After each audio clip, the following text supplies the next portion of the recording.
Hello world, I'm Robin Catling and this is Write On.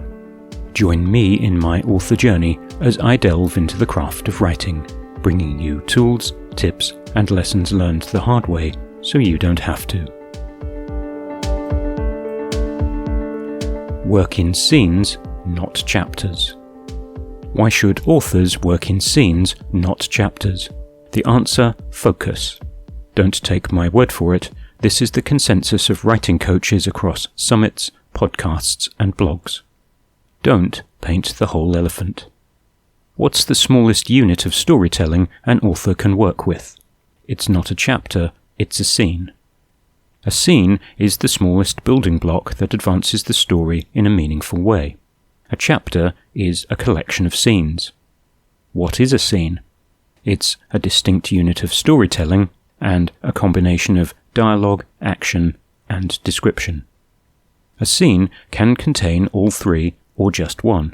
It might be a moment of internal reflection in reaction to a previous scene, or to a prompt such as a letter through the mail, a tree fallen in a storm, or the morning alarm clock. Anything can be a scene as long as it precipitates action or reaction.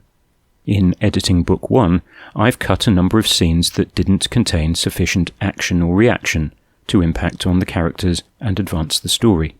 These are non-scenes, just things that happened or conversations that went nowhere. They're cut. Action and reaction. Action is mandatory.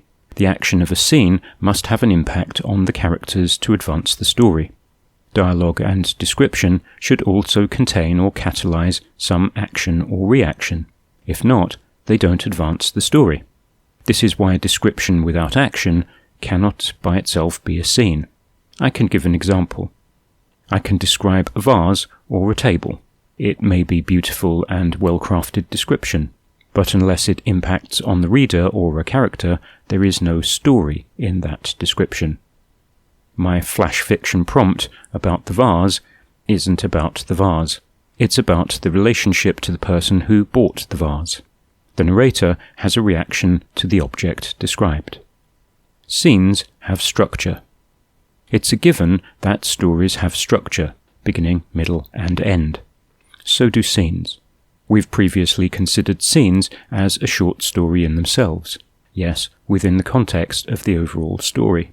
Scenes should also have a beginning, middle, and end. This is what makes them a whole unit of storytelling. There must be a resolution at the end of the scene that carries us forward to another part of the story. More focus. So how do we do that? We return to focus, which is the next post on constructing effective scenes.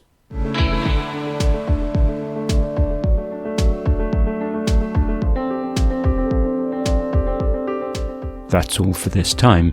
Thanks for stopping by. You can like and subscribe to the channel or go to robincatling.info to check out the blog.